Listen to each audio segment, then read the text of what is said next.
السلام علیکم. مجھے آج کل بہت مزہ آ رہا ہے. اس کی وجہ یہ ہے کہ نہ تو مجھے کسی کے گھر مہمان بن کے جانا پڑتا ہے، نہ کوئی میرے گھر آتا ہے. جتنی چڑ مجھے گھر آنے والے مہمانوں سے ہے، اس سے کہیں زیادہ چڑ کسی کے گھر مہمان بن کر جانے سے ہے. اس کی وجہ یہ ہے کہ خود پہ بہت کنٹرول رکھنا پڑتا ہے. صوفے پہ پاؤں مت رکھو، دوسرا شامی کباب مت لو، گھر والوں کے سامنے گونگا بہرا بننے کی ایکٹنگ کرو، اب چہرے پر ایک ٹیپ لگا لو اس طرح کر کے، تاکہ صرف مسکرانے کی گنجائش بچے اور بولنے کی گنجائش نہ ہو.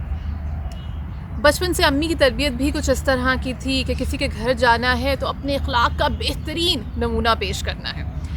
ظاہری بات ہے اتنی محنت اگر کرنی پڑے تو کس کافر کا دل چاہے گا کہ وہ کسی کے گھر مہمان بن کر جائے. ہمیں یہی توقع اپنے گھر آنے والے مہمانوں سے بھی ہوتی تھی. کچھ رشتہ دار ایسے ہیں جن کا اگر نام لیا تو مجھے سمندر پار بیٹھے بھی ساری عمر کے لیے تانے ملتے رہیں گے، لہٰذا میں ان کا نام نہیں لے رہی. یہ لوگ ہمارے گھر رہنے کے لیے آتے تھے اور ان کی توقع یہ ہوتی تھی کہ ہمارا گھر ان کی مرضی پر چلے. کس طرح بیٹھی ہوئی ہو، یہ کیا پہنا ہوا ہے، تم لوگ سالن میں نمک کم کیوں ڈالتے ہو، سلاد میں پیاز گول گول کیوں کٹی ہوئی ہے. غلغرض ان کا دل یہی چاہتا تھا کہ ہمارا گھر ان کی سلطنت ہو جہاں صرف ان کا راج چلے. ظاہری بات ہے ہمیں یہ مہمان سخت زہر لگتے تھے. ہم پاکستانی بہت عجیب لوگ ہیں.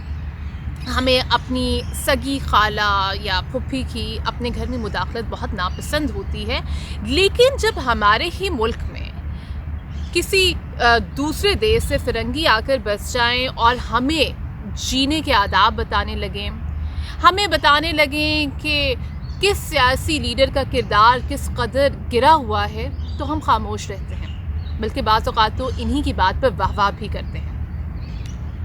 سنتھیا ڈی رچی نامی ایک امریکن بلاگر جن کے آگے پیچھے کے بارے میں کسی کو کچھ خاص علم نہیں ہے، کچھ دنوں سے پاکستان کی 2 بار منتخب وزیر اعظم بے نظیر بھٹو، جو کہ اب ہم میں نہیں رہیں، ان پر خاصی بہتان تراشی کرتی پائی گئی. کچھ عرصہ پہلے یہ بے نظیر بھٹو صاحبہ کی بیٹی بختاور بھٹو زرداری، جن کا عملی سیاست سے کوئی لینا دینا نہیں ہے، ان کی کردار کشی بھی کر رہی تھیں. اسی طرح ایک رچرڈ ہیرس صاحب ہیں جن کا جب دل چاہتا ہے کسی کو کچھ بھی کہہ جاتے ہیں. بائی دا وے اردو ڈراموں کے بھی خاصے شوقین ہیں. ہمارے شمالی علاقہ جات بہت خوبصورت ہیں. وہاں پہ صدیوں سے مقیم لوگ جب بھی ہمیں اپنے علاقوں کے بارے میں بتاتے ہیں، اپنی حالت زار بیان کرتے ہیں، تو ہم اپنے کانوں اور آنکھوں پر پردہ ڈال لیتے ہیں. لیکن جب کوئی گوری چمڑی والا ٹریول بلاگر ہمیں بتاتا ہے کہ تمہارے ملک میں تو یہ ہے، تو ہم اس طرح شو کرتے ہیں کہ اچھا ہمیں بھی ابھی پتہ چلا ہے. ایک جیرمی میکلیلن صاحب جو کہ اس قدر فلیٹ جوکس کرتے ہیں اور ہم ہنس ہنس کر پاگل ہوئے جاتے ہیں. بائی دا وے یہ وہی لوگ ہیں جن کو اپنے ملک میں کوئی نہیں پوچھتا.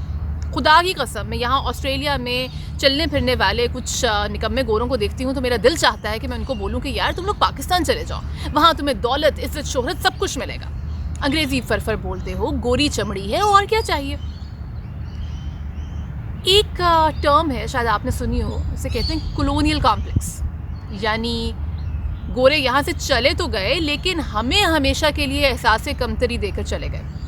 ہمارے بہترین سکولز وہ ہوتے ہیں جہاں بچوں کو ان کی مادری زبان، بھلے وہ اردو ہو، پنجابی ہو، سندھی ہو، بلوچی ہو، پشتو ہو، اس کو کمتر سمجھنے کی ترغیب دی جائے، انگریزی زبان کو افضل گردانا جائے.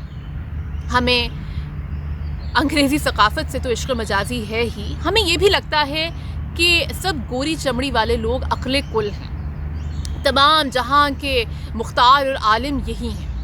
بھلے وہ ہمارے ہی ملک میں گھس کر ہمیں غلام بنا لیں، ہمیں ہی بتائیں کہ حب الوطنی کس طرح کی جاتی ہے، ہمیں جینے کے انداز سکھائیں، ہماری سیاست میں مداخلت کریں، ہم ان کی واہ واہ کیے جاتے ہیں. کوئی پتہ نہیں کہ سنتھیا ڈی رچی صاحبہ ایک دن الیکشن لڑ لیں اور جیت بھی جائیں. بائی دا وے ووٹ دینے والے بھی آپ ہم ہی ہوں گے.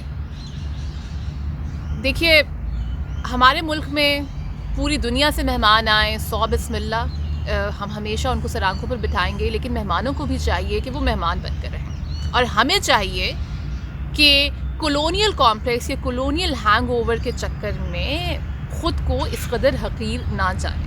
بہت شکریہ. آپ پلیز اس ویڈیو کو لائک کیجیے، شیئر کیجیے اور چینل کو سبسکرائب کیجیے. اگلی ویڈیو تک کے لیے خدا حافظ.